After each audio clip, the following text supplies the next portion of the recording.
Hey budget gardeners, Vita Loca here. Join me today as we winter sow butterfly weed seeds. So let's go.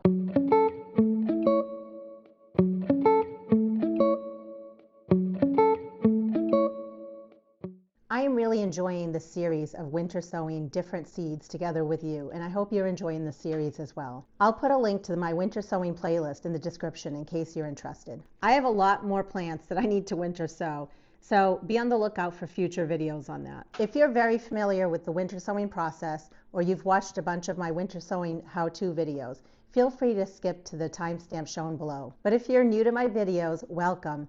Please stick around for the whole video because I go over a lot of important things that you need to know about winter sowing before actually winter sowing the seed. Winter sowing is the process of sowing seeds outdoors during the winter months. You can simply scatter the seeds out on the ground, or you can sow the seeds in some sort of a container or pot.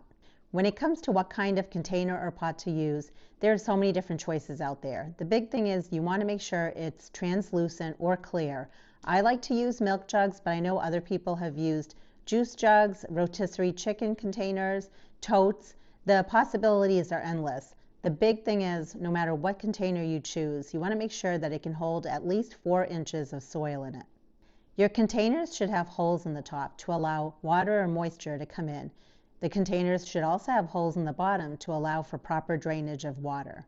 I like to use potting mix. You can use whatever works for you. The key is to make sure that it's well draining and also that it retains some moisture. You don't want to use a seed starting mix because it's too light, too fluffy, and it will dry out way too quickly.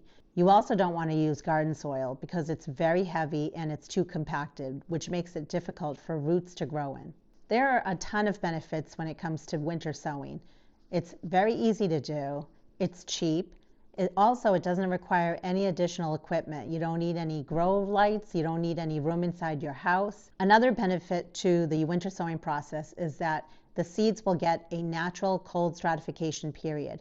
That's very important for certain seeds such as perennial seeds. And in the end, your seedlings will be stronger, they'll be healthier, and they'll already be hardened off. You don't need to do the whole hardening off process like you would have to do if you started your plants indoors. Now, there is a certain timeline that you want to follow when it comes to winter sowing. If you start your seeds too early, there is a chance that those seeds will germinate prematurely. And if you get a cold snap, some of those plants that germinate quickly can die. However, if you start your seeds too late, what will happen is certain seeds, like the ones I talked about earlier that need a certain period of cold stratification time, they might not get that full period of cold stratification that those seeds need. So timing is everything. Now, of course, when it comes to the timing, it's going to vary from location to location. A general guideline is you do your winter sowing sometime starting in the month of December, but you want to be done with it sometime about 2 to 3 weeks before your average last frost date.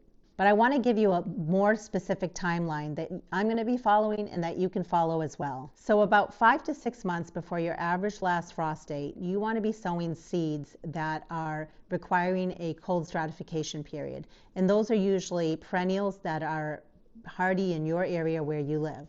About 3 to 4 months before your average last frost date, that's a great time to be starting cold hardy plants. Plants that can tolerate cold, but also plants that reseed very easily in your area. Approximately 1 to 2 months before your average last frost date is a good time to start plants that are not cold hardy, plants that do better in warmer temperatures. Now, keep in mind though that when those seeds germinate, if you are going to have a cold snap, if you're going to have some cold nights, cold days, you want to protect those seedlings. You may need to cover them during that time. You may need to bring in your containers just for a few nights during those cold snaps. I did want to add a couple of additional tips for winter sowing. If you want to use milk jugs, but you don't have enough of them, you can also go to local coffee shops and ask if they can clean out and save milk jugs for you. I've done that before with Starbucks, and they've given me bagfuls of cleaned out milk jugs. I wanted to mention when I add my potting mix into my milk jugs, I don't pre-moisten all the potting mix. You can do that if you want. Where I live, it is extremely cold during the winter months. As soon as I put the milk jugs outside, they're going to freeze for probably 2 months or so. So that's the reason why I don't pre-moisten my potting mix. I do add some water to the top of it, but that's it. If you live in a much warmer climate, you may need to pre-moisten all of your potting mix. And then finally, when it comes to where to place your containers outside, you want to make sure you're keeping them somewhere where they're not just going to blow around in the wind. Where I live, it doesn't get extremely windy. So I found that as long as I corral all of my containers together, they're fine, they don't blow over. You may need to put some sort of support around your containers. You may need to put them inside of something like a tote.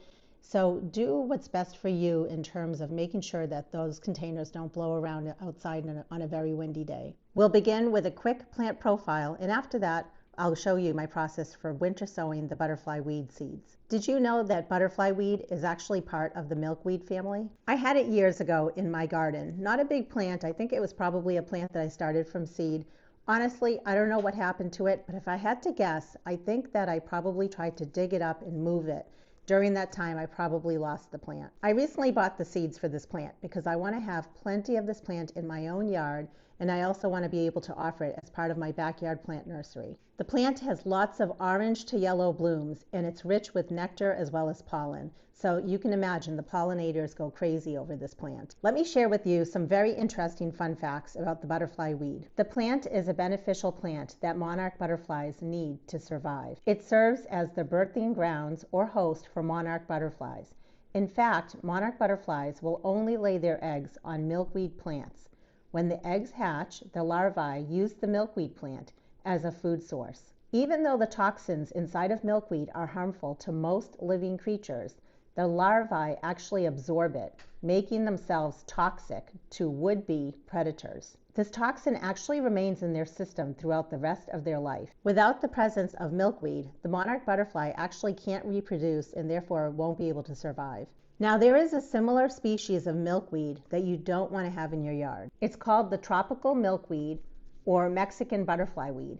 It has been linked to the migration pattern disruptions for monarch butterflies, so you want to steer clear away from this plant. It has bright red petals with orange hoods on them. Instead, you want to plant milkweed species that are native to your area. And in case you're wondering, common milkweed is totally fine. You definitely want to have that in your landscape if you can as well. Butterfly weed is hardy in USDA zones 3 through 9. And what I'll do is I'll put a list of where butterfly weed is native. It's actually native in most of Canada and about 70% of the United States. This perennial plant blooms for about 4 weeks from early to midsummer, and it prefers full sun conditions. It grows anywhere from 1 to 2 feet in height, and once established, this plant can actually tolerate drought very well. Butterfly weed does well in dry, well-draining soil, and it makes a wonderful cut flower for a number of reasons. It has beautiful blooms, it has a very long vase life, and actually, when the blooms have gone by, it creates a beautiful seed pod, which looks wonderful in a flower arrangement as well.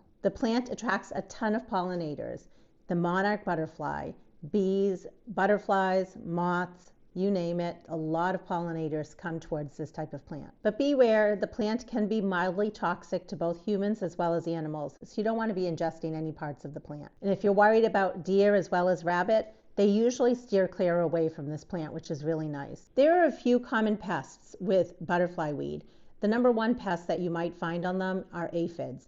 If you do find aphids, you can leave them alone. They usually won't damage the plant too much. The ladybugs usually will find the aphids and take care of them. But if you want to take care of the aphids yourself, you can take some water and blast it on high pressure, and that should remove the aphids from your plant. Or you could try something like insecticidal soap. The soapy water usually also makes aphids go away. Remember earlier I used to have this plant and then I lost it?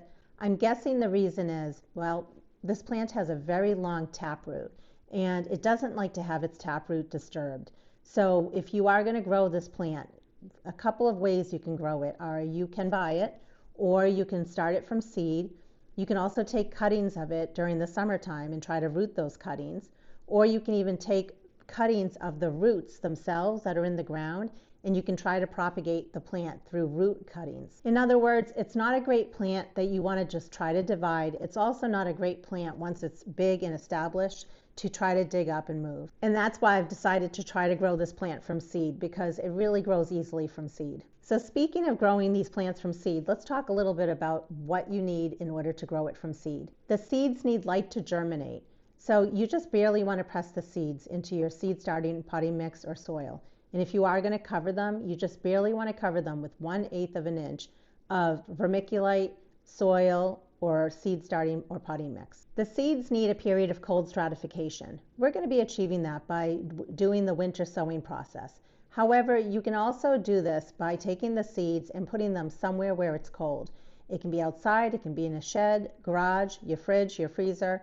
You want to cold stratify them for about 1 month. And after that cold stratification period, if you decide to start your seeds indoors, you can start the seeds about 8 to 10 weeks before your average last frost date. And if you don't know what your average last frost date is, check out the link below. It will tell you what your date is.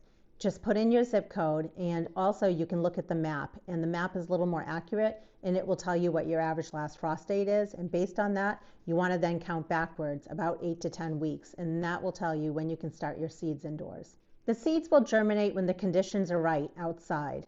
But inside, if you want to germinate the seeds, it needs to be about 65 to 70 degrees Fahrenheit. So if you are starting the seeds indoors and it's in a very cool or cold area, you may need to supplement and add a heat mat in order to get the soil to up to 65 to 70 degrees Fahrenheit. And the heat mat may also make it so that your seeds germinate a little bit faster. And you remember earlier I mentioned the plant has a taproot.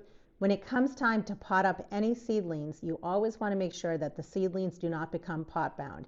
You want to be potting them up well before that. Even though the plant may bloom for you the first year, typically the plant will not bloom for you until the second year, so be patient with it. Here is the packet of butterfly weed seeds that I recently bought, and on the back are just some more detailed instructions in case you're interested. I do want to point out right here, notice it says 365 days to bloom. I also want to point out right here, it says pre-chilling improves germination. And then I'm also planning to winter sow this packet of milk seed. I'm not sure when I collected it or where I collected it from, but I'm going to be doing a couple of milk jugs of this as well. And that's just a close-up of these seeds. There are so many different containers you can use for winter sowing, but regardless, no matter what container you're using, always make sure it's a clean container. And you want to be sure no matter what container you're using, it can hold about 4 inches of potting soil. You can see that that goes right around here. So when I make my cut, I want to make sure I'm cutting around here, but I also need this part here. I don't want to cut into it because this will be the handle to open and close my mini greenhouse. I'm going to need something sharp to cut my mini greenhouse or my milk jug. So I'm going to be using these. You can use scissors or anything else that you have. These are just cutting shears or snips that you would use to cut tin. I threw away the cap because I want to leave this part open. Whatever container you use, you want to make sure that you have some sort of holes in the top of it to allow for water like rain or snow to come in here, and that will help keep everything nice and moist inside of your mini greenhouse. And if for whatever reason you're not getting any moisture and things are drying out, you can always add water into this hole as well. I do like to add additional holes in the top here, but that's completely optional. I've been doing it for years and that's worked for me.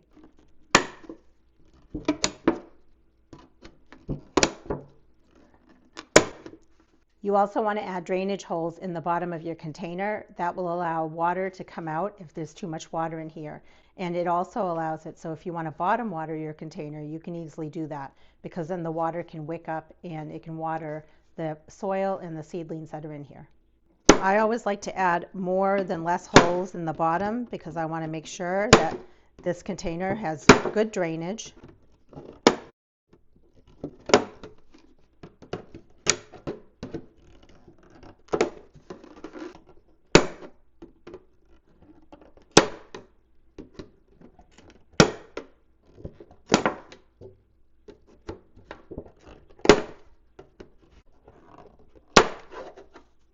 And that's all I'm going to add for holes. It's a small container. If this was a much larger container, then maybe I'd add some additional holes in the center here. Now I'm going to go ahead and I'm going to cut my container. Some people like to use a marker and make a line. I'm not going to worry about that. It doesn't need to be a perfect line. I'm just going to start somewhere around here and I'm going to make my way onto the other side.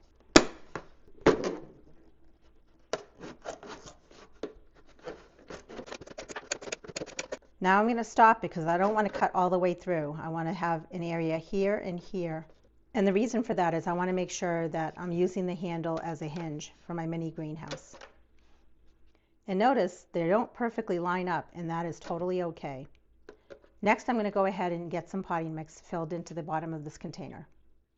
I like to use potting mix, not seed starting mix. I find that it's better for holding the water and also it doesn't dry out as quickly. And I'm actually using potting mix that I made myself, and I'll put a link down in the description below on how to make your own potting mix. It saves a lot of money in the long run. The next thing is to push down lightly, not very hard. I'm trying to eliminate any sort of air pockets that might be in here. But I also don't want to press down too hard because as the plants start growing and their roots are forming, you want to make sure that the roots can grow inside of this potting mix. There were quite a few seeds in that packet, so we're not going to be sowing all of them in the milk jug. We're probably going to sow about 1/3 of these. I'm going to be strategically placing the seeds in this milk jug so that they're not all touching each other. And the reason is when the plants germinate, I want to make sure that I'm not disturbing the tap roots too much of the plant. And it's always tricky to see where the seeds are because they blend in very carefully with the color of the potting mix. So you just want to be a little careful about that. But fortunately, these seeds are pretty big, so I can see them, which is nice. There's really no right or wrong number of seeds that you can put in your container, but I definitely recommend not putting too many in your container because when the time comes to pricking it out, I just want to be able to easily get in there and take each of my seedlings out carefully. That's how many are left, and so that's probably enough for another milk jug, which is nice. Now I'm going to go ahead and I'm just pressing down on the seeds. I want the seeds to make good contact with the soil.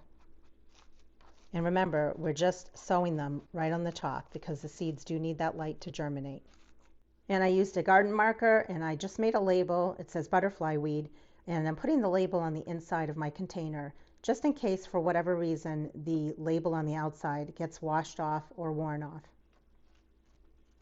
I'm just using this small hand water pump sprayer. You can use whatever you want to water your potting mix as well as your seeds. And I'm giving it just a gentle spray.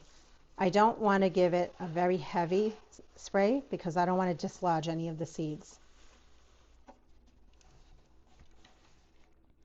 And remember, you may need to moisten all of your potting mix. Where I live, as soon as I bring this outside, this is going to freeze and it's going to stay frozen for days. And there will be some snow and rain that may come inside of here. But the main thing is it will be frozen. So I won't really need to add any more additional water to this, probably for the next 1.5 to 2 months.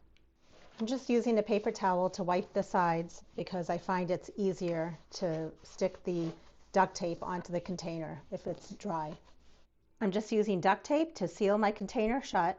I know some people like to punch holes in the top as well as the bottom of their container, and then they like to close it using some sort of a twisty tie or a pipe cleaner, and that seems to work well. So use whatever you want to close your container as long as you're able to easily open it on the days when it gets really hot outside because you don't want to burn your seedlings, but then on the days that it's kind of cold and you need to protect them, you need to be able to close this. Since we're sowing perennial seeds, I'm not too worried about it getting too cold in here. And the reason is these are hardy perennials in my zone. So since I typically winter sow perennials first, December, January, and February, I only add a few pieces of the tape on my container. There's really no use in me adding tape all the way around the container because even if some cold comes in here, it's not going to kill off these perennial plants once they start germinating. They'll be fine. And they're not going to germinate anyway until the soil conditions are right, and it's usually much later into the spring season. Now, when I start winter sowing plants that are not hardy, say vegetables or annuals that are not hardy in my area, then I may need to add tape all the way around. But I'm not going to worry about it now for my perennials. I've never done this before. I've only added 2 pieces or 3 pieces of tape, and I've always had success. Pushing down, I want to make sure that the tape is sticking to my container. I'm going to use my garden marker again, and I'm just going to label what the plant is in here. I used to label it directly on the container itself, but I actually like to reuse my containers. They usually last 2 to 3 seasons. So instead, I now label it on my tape.